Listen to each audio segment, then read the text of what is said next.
Hi, everybody. Good to see you. Happy New Year. Hello, Hello. good evening, good afternoon, everyone. Hello. Okay, Good evening. Hello. Here. Hi, Liliana. Hi, Jose. Hi, Rupal. Hi, Dinah. Hi, David. Hi. Oh, hi, David. I didn't see you there. Hi. a lot of friends and colleagues in the meeting already, and more coming. That's beautiful. Happy New Year. Happy New Year.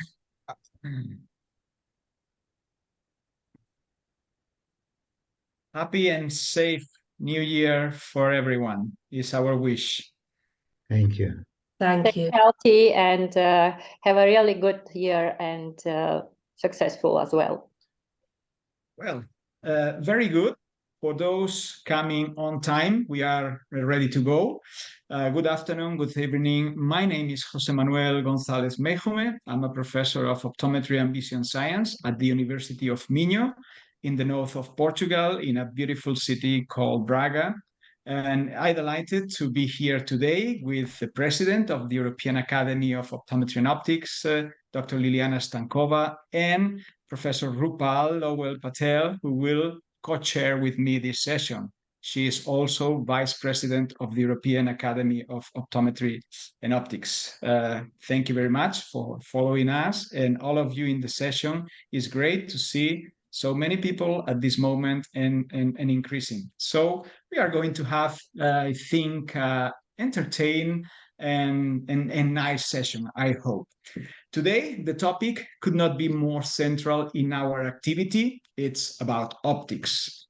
Many of the things we do is about optics. From the organ we treat, we deal with, we take care, and we care about, to the devices we use to examine the vision, to the treatments we prescribe. So I believe this is going to be interesting for everyone. So this is the first Academy Hour of 2024. More will come. We have a full program till the end of the year.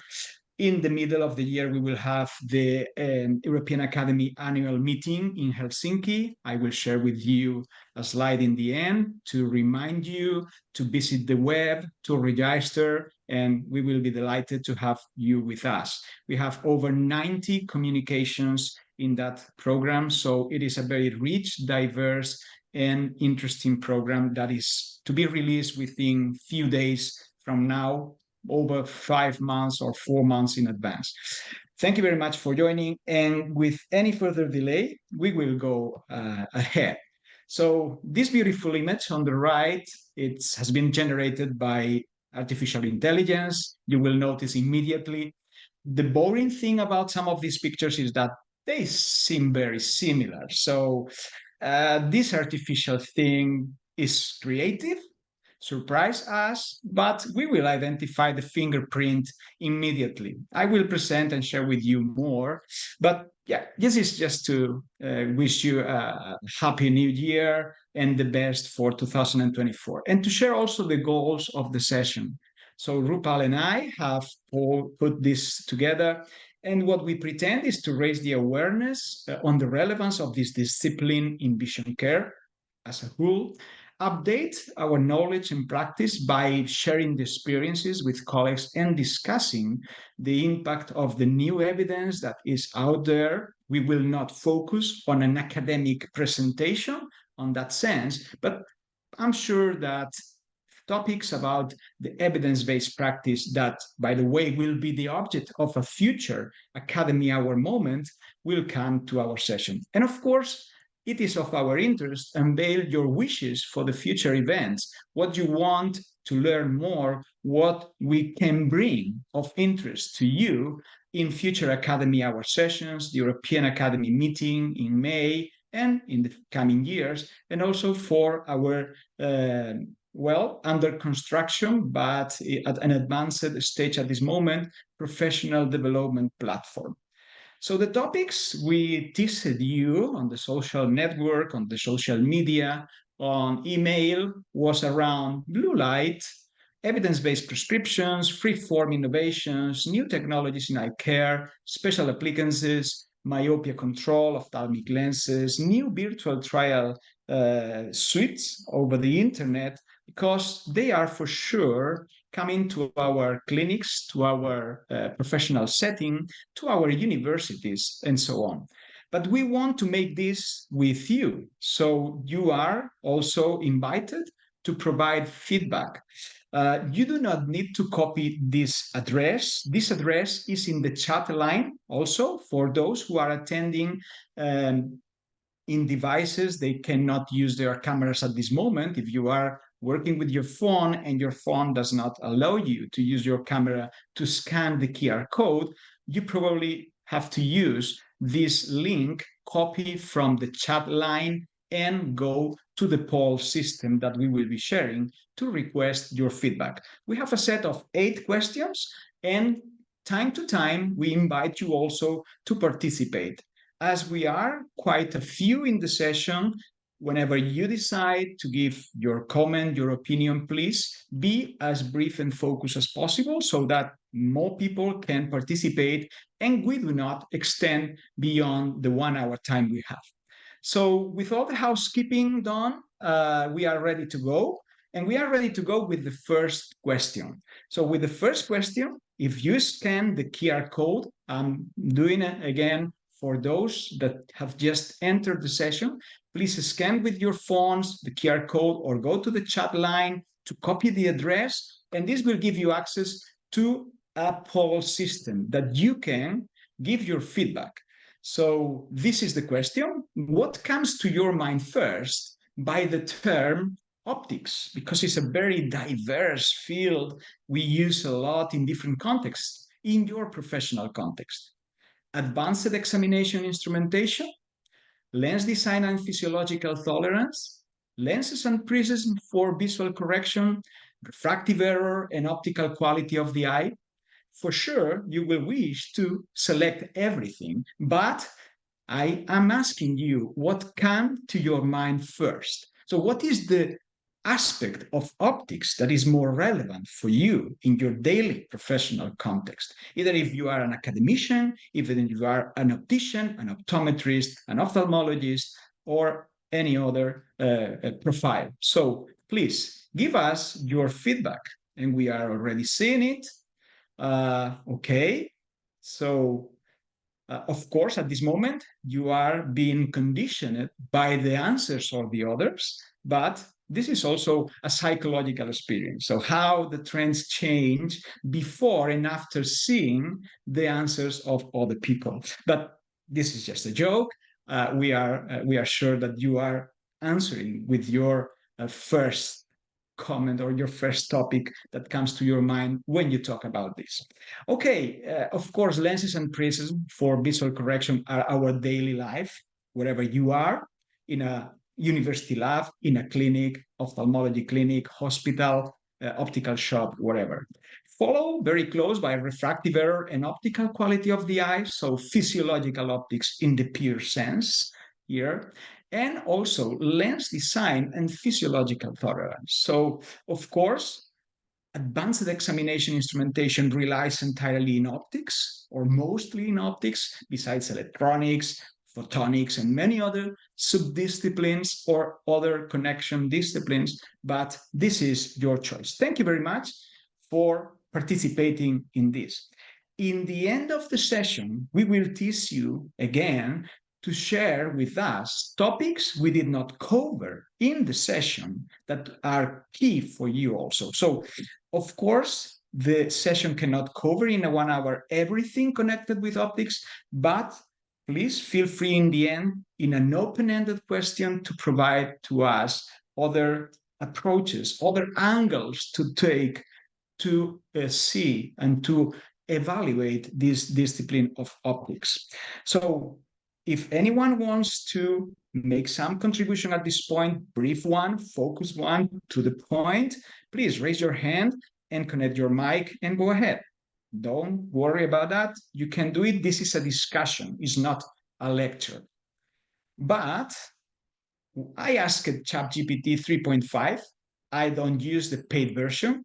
I asked a colleague to produce the images in Wally, but the one we can all access, when we ask them to say what areas of optics are used in the context of vision care, you can see here, of course, refractive error, lens design, contact lenses, optical aberrations, lens coatings, low vision aids, and ophthalmic instrumentation, refractive surgery, and we could continue with maybe 50 different topics as important as those where optics is key. So the point here is to remind ourselves, go back to the basics. We cannot do eye care without a solid base in optics. I truly believe in this vision.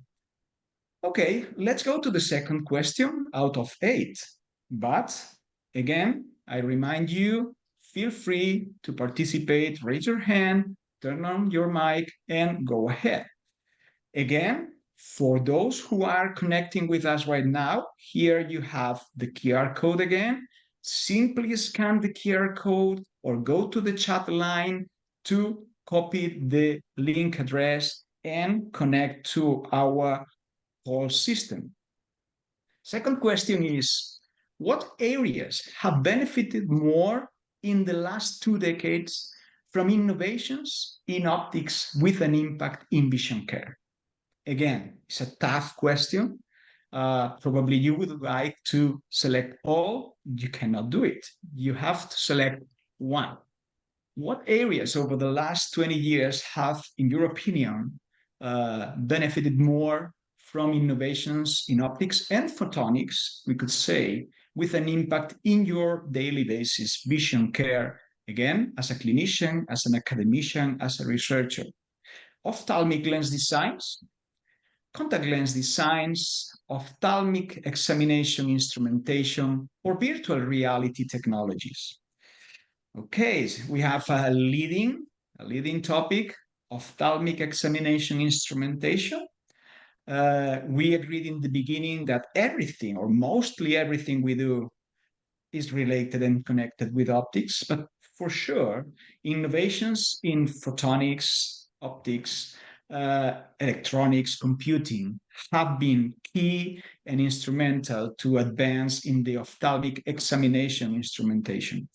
So for sure, we all feel the pressure to keep the pace with the advance, the obsolescence of the technologies that create pressure in our labs, in our clinics, financial pressure indeed.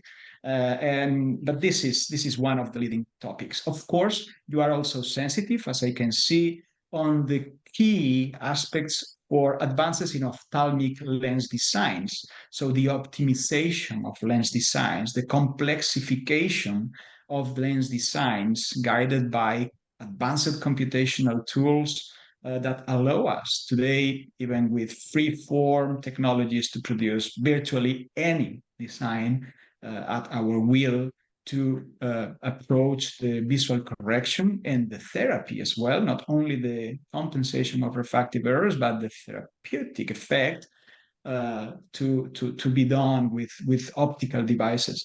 And well, 15% also identified virtual reality technology. We are feeling that these technologies are getting closer to our examination rooms. They are already in our research centers.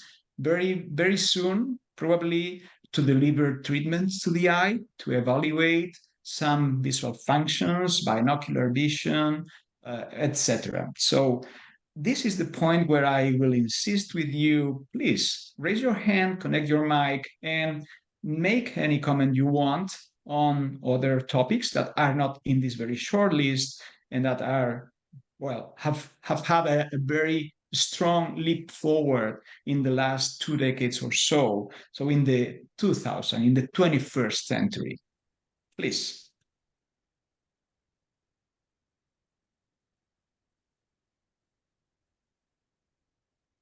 Jose, can I ask a supplementary question here?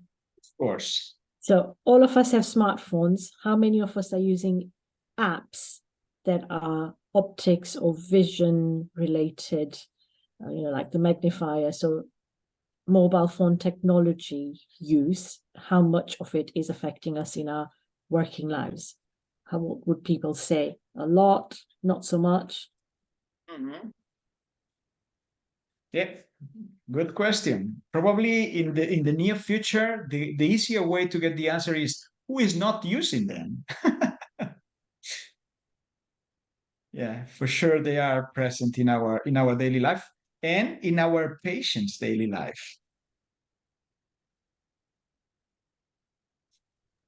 I'm Okay. interested, the people who answered virtual reality technology, I'd be interested to know in what context, because I personally haven't been using virtual reality, I don't think, in optics. I'm just wondering if anybody who voted for that could explain a little bit what they mean by that, what they're using.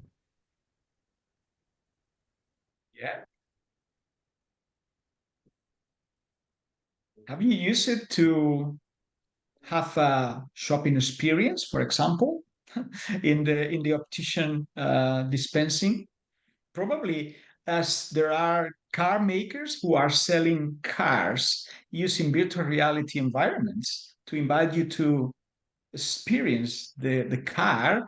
Probably in the near future, we will be using a virtual reality set to walk through your clinic or through your shop division or whatever.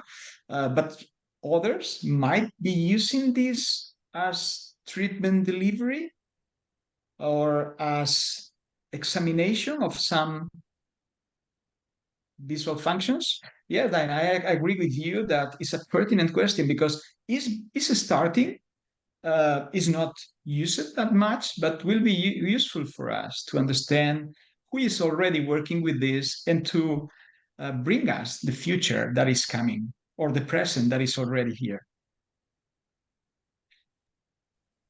Well, for the moment, I wear my shoes alone. I don't like a robot twister my shoes. But maybe in the future, who knows? Yeah. And probably you prefer to drive your car yourself, not in a headset. Correct.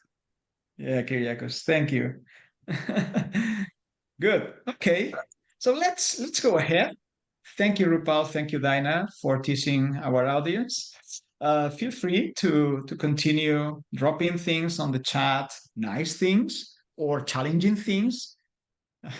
And we go to the third question. So the third question is, which one would you choose as a major leap forward in ophthalmic optics now in the last 10 years? Again, for those connecting recently, this is the QR code you can scan. You have in the chat also the link to go to the poll system where you can participate. So, which one in the last 10 years has been the major leap forward in ophthalmic optics?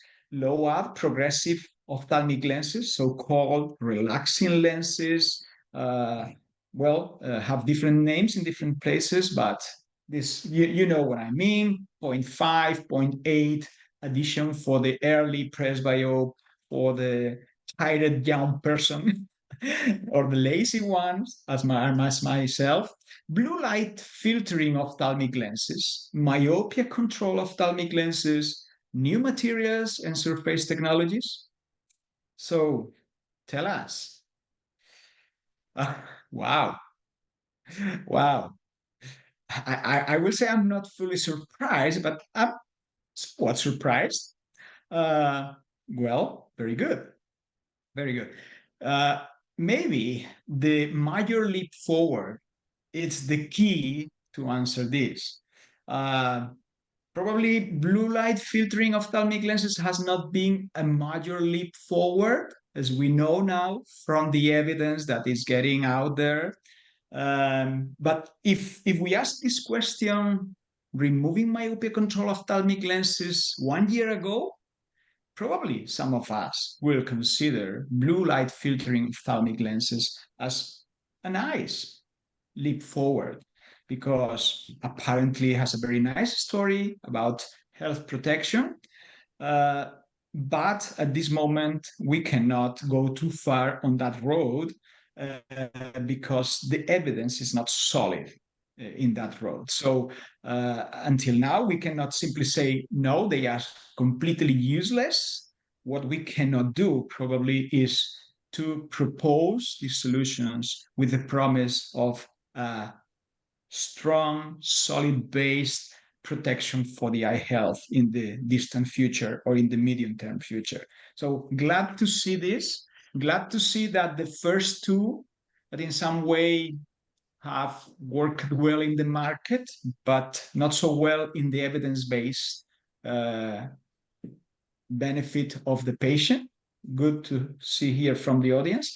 And well, without any surprise, myopia control ophthalmic lenses are your preference. And 7%, probably 1-2 people that appreciates equally the new materials and surface technologies. For sure, there is a lot of science, a lot of technology in there to make our lenses, our patients' lenses, smarter now in their design, in their protection, in their anti-reflex treatment, in their hardening treatments, and many other aspects like high refractive index without compromising much the chromatic aberration, so on. A lot of nice things. Even the simply context of the myopia control ophthalmic lenses deal a lot with this new material and technologies because they are able to do these microdots you already well know by tweaking the technology and the manufacturing to localize and change the refractive index of the curvature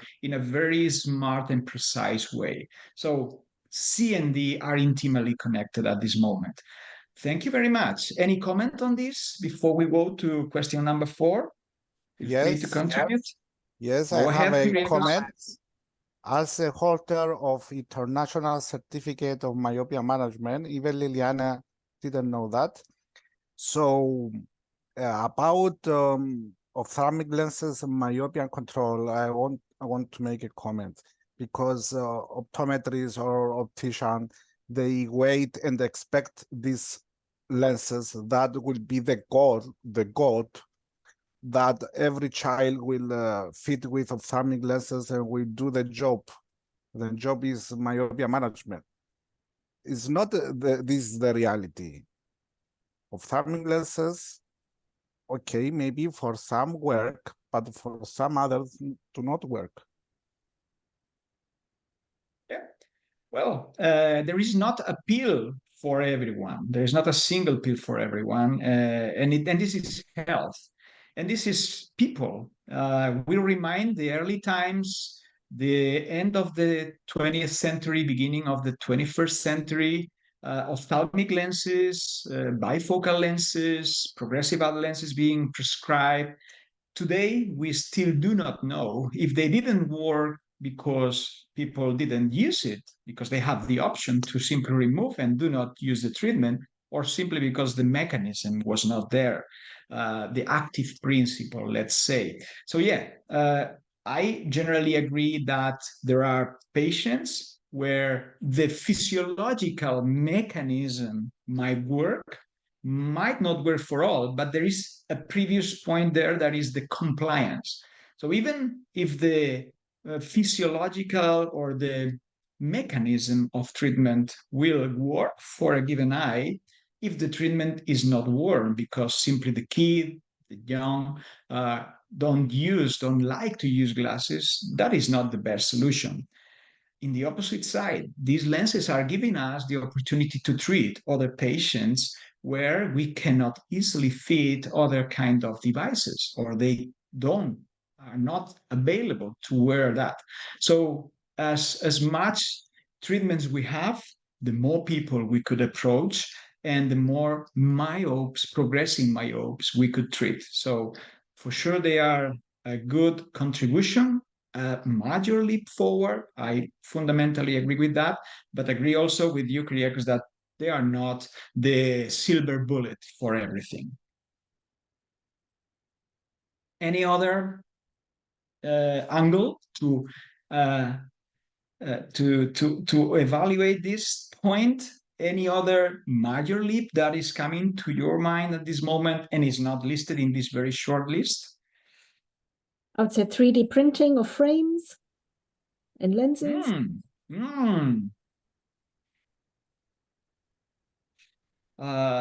Yeah.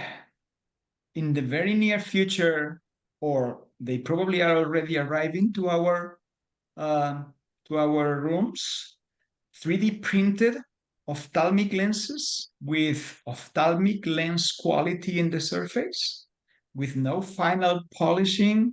So everything is becoming almost possible. Yeah, good point, Rupal. Any other? Yes, just from me, please.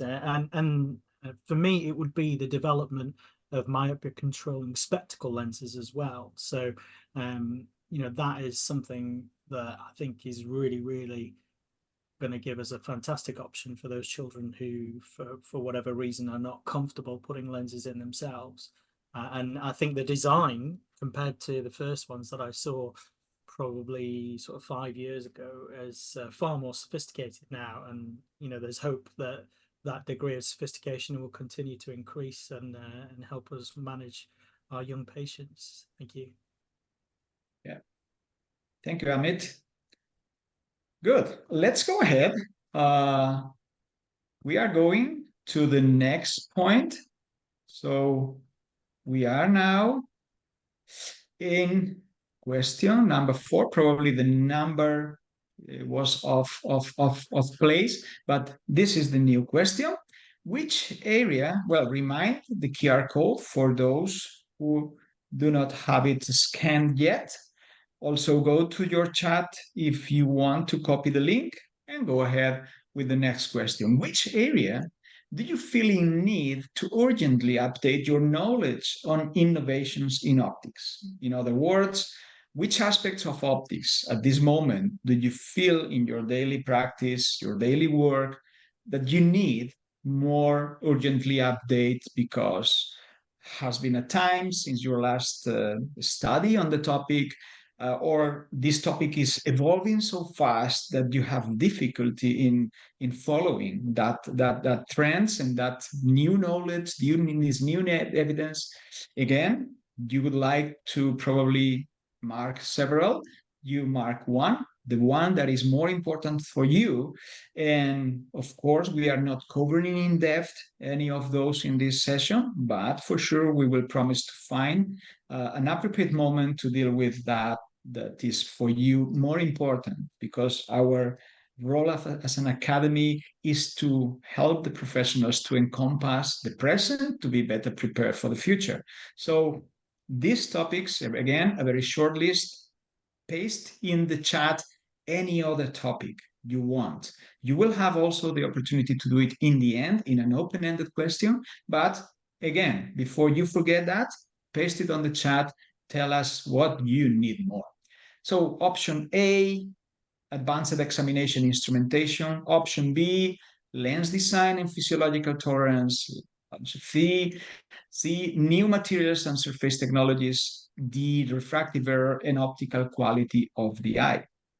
Well, probably some of these are too generic and you are interested in being more specific in some of them. Again, feel free to suggest, feel free to comment on the chat line or in the open-ended question at the end of the presentation. So we already have some alignment between the early questions on examination instrumentation as some of the most advanced in the last 20 years. So you appreciated in an early question that examination technologies were some of the fields where you saw more fast and astonishing evolving in the last 20 years. Well, we can easily see the generalization of topographers at the end of the 20th century and the first decade of the 21st century. Okay, we saw how the OCTs, the very old-fashioned ones, now evolved into swept source OCTs, posterior and anterior segment, some of those serving both parts of the eye. The early retinographies that now evolve into a full field 200 degrees retinal image. Of course, they are not panacea. Sometimes these large images are somewhat confusing to get in detail, but for sure they give a vision of the interior of the eye we never had. So this has been a place where optics and photonics, because it's not only what we commonly understand and use as optics that has been key for this, has been photonics, the domain and the control of the light at the speed of light through interferometry, through many other technologies, confocal technologies, wavefront sensing, computing, electronics that made it possible to create this enormous suite of new devices. And it's not surprising that you, as all of us, need more training, faster update on the amount of different things these machines do and how we can best use it to best serve our patients. So, okay, almost half opt for the A option. Thank you very much. But there are other aspects that you want also to see covered in more detail in future educational sessions. We will take good notice of this to prepare our future actions. Any comment before we go to the next one? Good. Okay, so we have been, yeah, go ahead. Yeah, good afternoon. I'm just wondering here just to ask about the effect of systematic disease to the optical quality. You know, as optometrists, we always receiving patients, they have diabetic mellitus, they have cardiovascular diseases, arthritis. So how would the systematic diseases affect the optical quality in terms of aberrations or refractive errors? Because this is, you know, like a crucial question for me as optometrist. Thank you. Thank you, Al-Sharawi. Yeah, we are right. Not only the anomalies in the eyeball or in the eye region affect the quality of the eye, or saying in your words, other disease in the body will have an impact on the eye, affecting visual quality, but also sometimes affecting visual acuity as a primary consequence. And well, the technology is here to help us, and it's our role to make good use of that. Today we are seeing the early evidences, sometimes a little bit confusing still, but well, we will see advances on that track of using ophthalmic examination as first biomarker or first detection site for systemic disease. So this is indeed an opportunity probably to save lives in the future. It's already been the case, but as primary eye care practitioners, we will have also the duty to look more carefully into that field, use the technology we have at our hands, use the knowledge that has been given to us, we have acquired in our updating continuous education to make a contribution also on that side.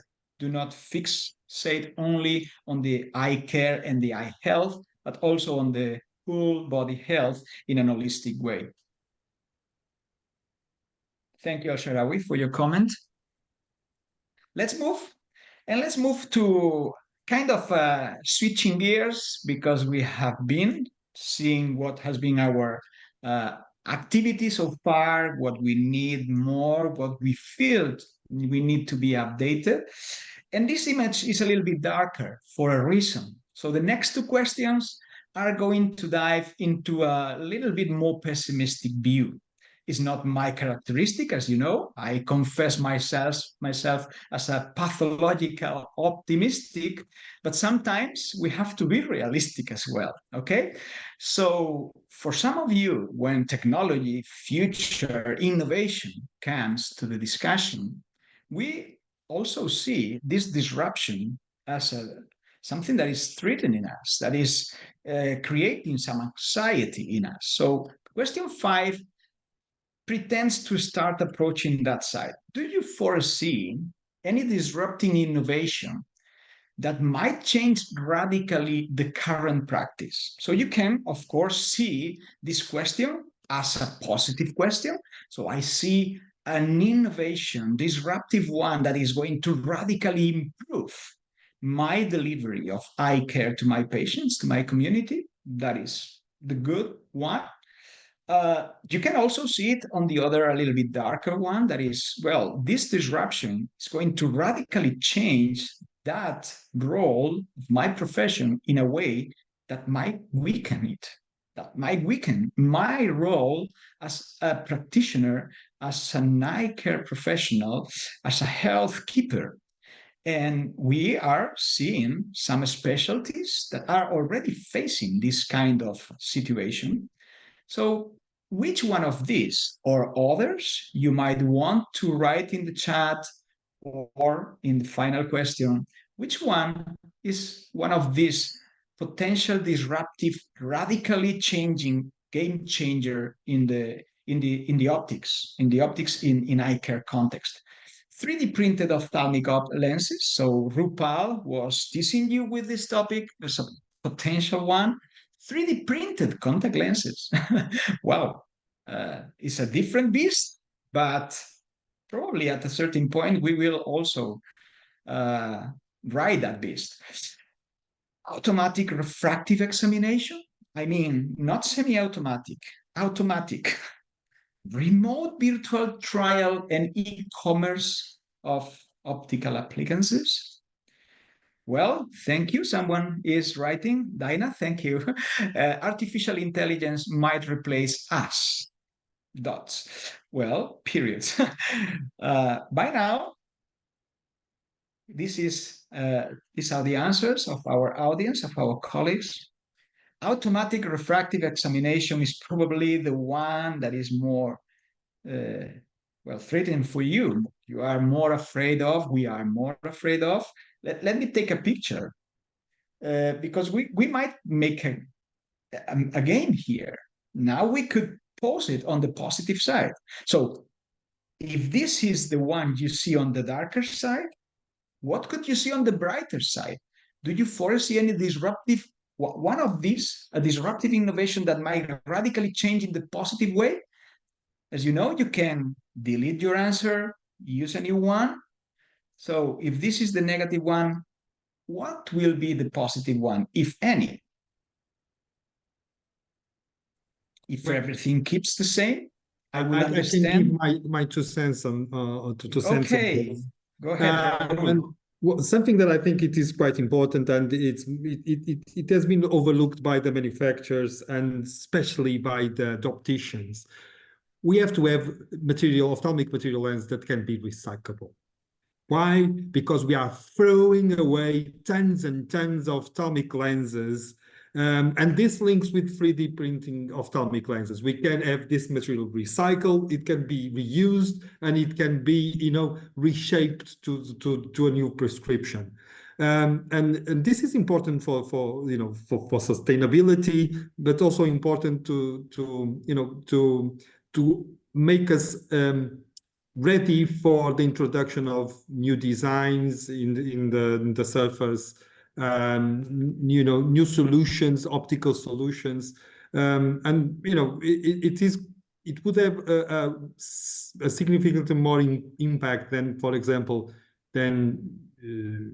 saving paper or disconnecting the lights of the devices that are usually, the recommendations that the associations tend to do to their associates. So we should be pushing the industry to take this issue really serious. And we cannot forget that we have currently issues like PFAS on our horizon, that they are a huge challenge from the point of view of health, and it is damaging, and let's not think about this and see how we can move this forward. Okay, so this is it. I will stop here. Thank you. Thank you, Raul. And I agree with you, and do not miss the point that as we have more myopes and higher myopes, we are wasting more volume of lens materials in this thing, because we lose all the periphery of the lenses, which are the thicker ones in these negative lenses. So just an additional thought on the increasing impact of the ophthalmic industry and the eye care in the sustainability of our planet. Okay, and in the end, we have to remind ourselves that the planet has plan B. We don't.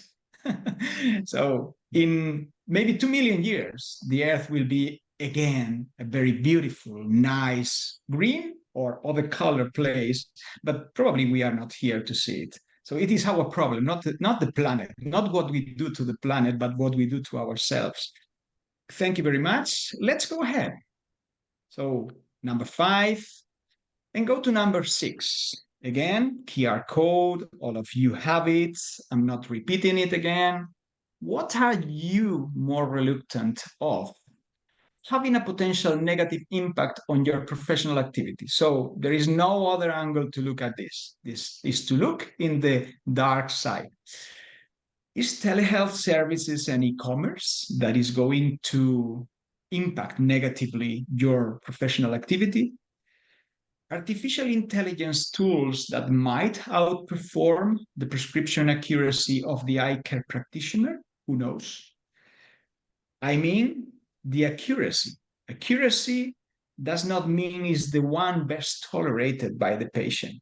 So sometimes the more accurate prescription from the optical point of view, according to a certain image quality metric, which is what these machines do, is not the best prescription.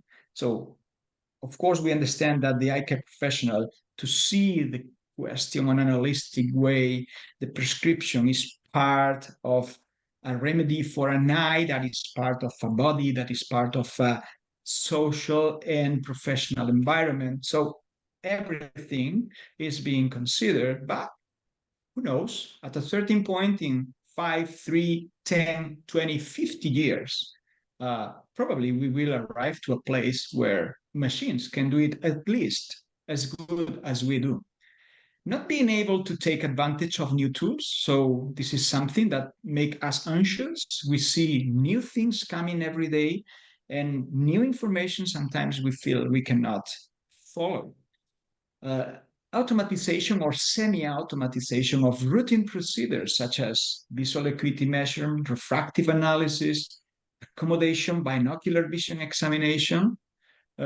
So potentially any routine mechanic procedure can be better done by a machine than a human.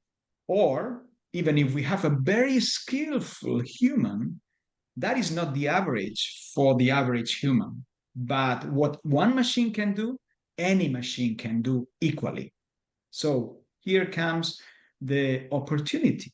So probably we will have a physician that detects cancer better than a machine.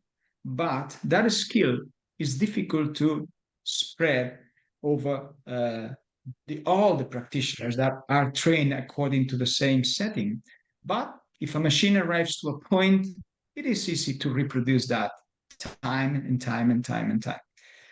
Well, let's go. This is your view. When we see more diverse, is because the question is more tough to answer. Leading one, not being able to take advantage of new tools. This is a very interesting. So we are afraid. And I will say that this could be my answer as well. Anyone could be mine, but this 44%, I see myself in this mirror because sometimes we feel this anxiety. New tools are coming, new procedures are coming, new information is coming. How can I best use it in the favor of my patients that ultimately will make me a more recognized profession and my colleagues a more recognized profession and needed for the society. So, well, this is an interesting one. Let's lock it. The automatization and the telehealth is for sure something that we are somewhat afraid of, reluctant of, but it's something that is going to happen. So how we can do better in point C is probably the bottleneck we have to or the knot we have to disentangle. And here, I truly believe that the academy, the universities, everyone, all the stakeholders, the associations, we have to put efforts in getting our colleagues and ourselves ready to take advantage of these new tools to face a brighter future. Okay, this has been an interesting one. Any thoughts on this?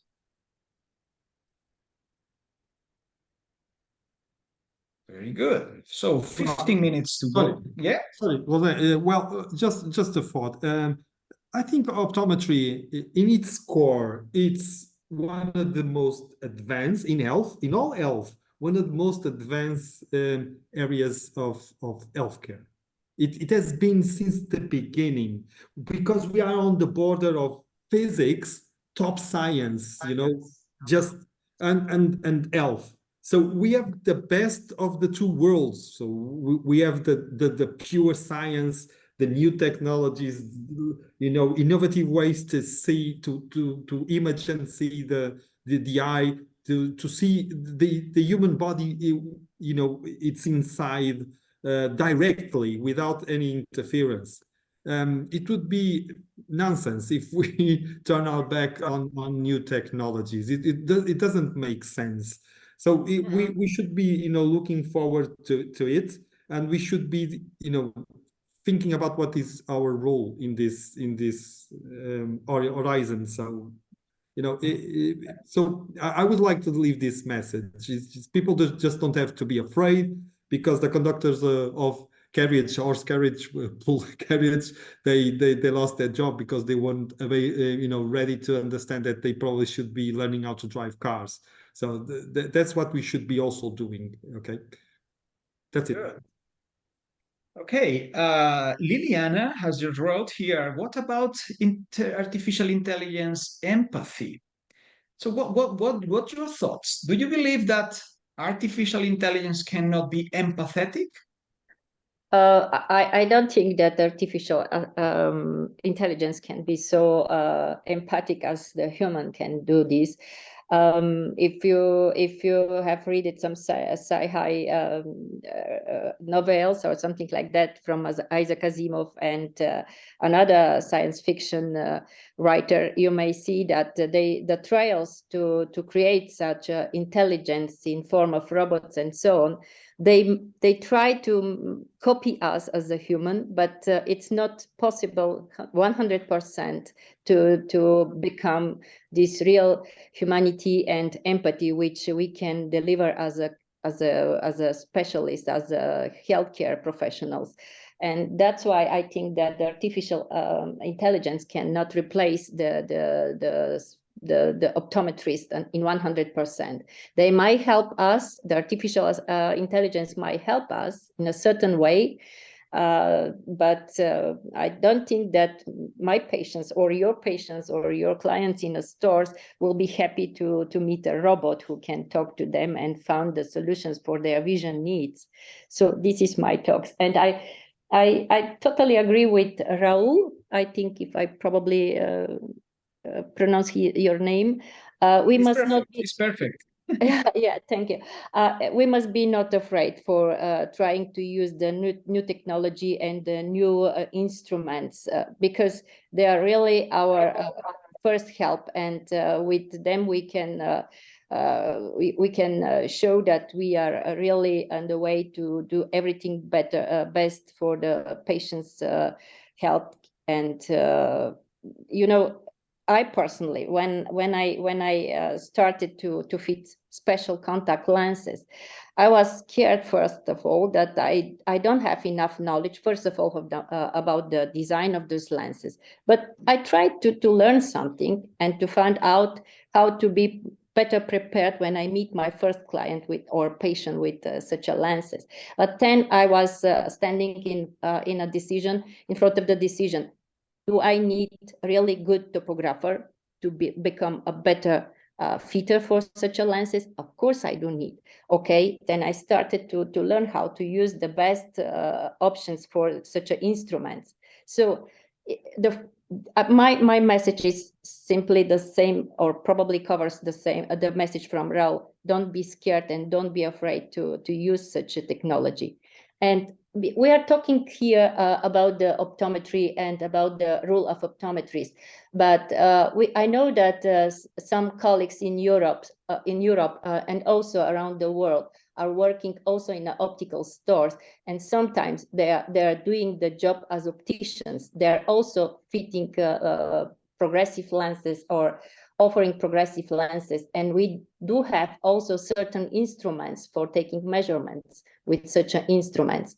And I'm also interested to know how many of you guys participating in these discussions tonight are using such instruments. Are you scared to use them because you are not trusting to the measurements, or you are totally happy with the outcomes from the measurements with such instruments? Sorry, I spoke a bit longer, but it's interesting also to know, because this is also optics, and we deal with such situations in the stores or in the praxis. Wherever we go as a professionals, we deal with these optical instruments also. So it's interesting to know what you are thinking, guys, about this. Yeah, optics is an enabling technology for everything we will see in the near future about eye care. Either if it is mediated or boosted with AI or any other technology, but optics will be always there. So it's a very pertinent question and comment. Thank you very much. So let's move again to a future. Let's back to the future, to the nice future, and go to question number 7. So just 2 questions to go. And this one, scan the QR code if you need it, or go ahead to the answer. What would be the most significant positive contribution to your daily practice?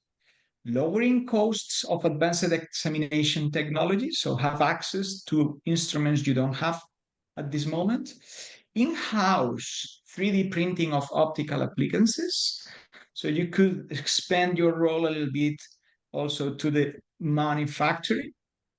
Artificial intelligence assistant to take clinical notes during consultation. So simply do not care about making notes, simply dedicate the time to talk to your patients, be empathetic, be interested in what is seeing you and not looking at a computer or a record form. Or automatization or semi-automatization of routine procedures. So not to replace, but to help you to cope with the mechanic aspects or mechanic measurements. Don't mislead me. I'm not seeing, or I'm not saying that refractive error determination or visual acuity determination or binocular vision determination is purely mechanic, but probably some parts of the process might be improved by this mechanization, some aspects. So what would be the most significant positive contribution to your daily practice? Well, you want machines, so you are not afraid of machines. Good point to start. In line with what Liliana and Raul just shared with us. Do not be afraid of technology. Take advantage of it. Make us better professionals. Take better care of our patients, and let's go. Artificial intelligence to help us in the consultation room. Lowering costs to have more accessibility to instruments, probably in some countries, be able to do what today are considered invasive procedures with new technologies, non-invasive procedures. And that will make the difference between being only something reserved to ophthalmology or being something that you can do. Well, it might happen. It might happen. So this is, I believe, one of the brighter aspects of the future. So the technology in our favor. And I also truly believe in this vision. So we cannot fight technology. We have to take it on our benefit and our patients' benefit. And finally, is connected with the previous one. So I will open again the contributions after this question. This is the wish list. So if you could pick one of those, and if you don't find your item for the wish list for next Christmas. In this list, post it again on the chat, okay? What could you write in your wish list for the next decade of technological innovation? In eye care, of course, and connected with optics. In-house 3D printing of optical appliances, visual simulators to accurately predict visual experience of patients before they leave the room, before you prescribe, more automatic methodologies to measure visual parameters, more accurate methodologies to predict the future progression of eye health. So it might be a biometer or any other device that might help you to see, okay, probably I should reschedule this patient in less time because I found this or that marker, this or that parameter that I could not measure before. Now I can, so I can predict this. This opens some ethical aspects. So this is like, if there will be a test to discover any kind of cancer I will have in the next 50 years, will I do it? Well, it's a question. If I could say to my patient, in 5 years, you are going to have this disease in your eye, if you are going to have this other, would be a good thing?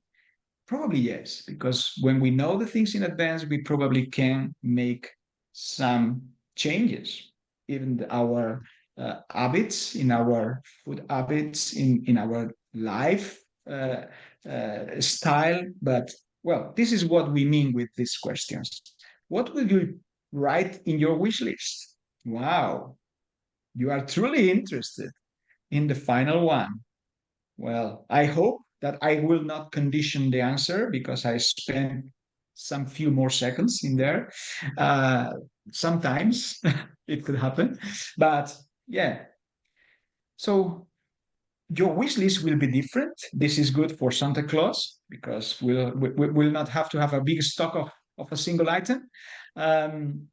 So for next Christmas, this will help well, your bosses, yourselves, to see where is the future of what you need most to deliver better eye care.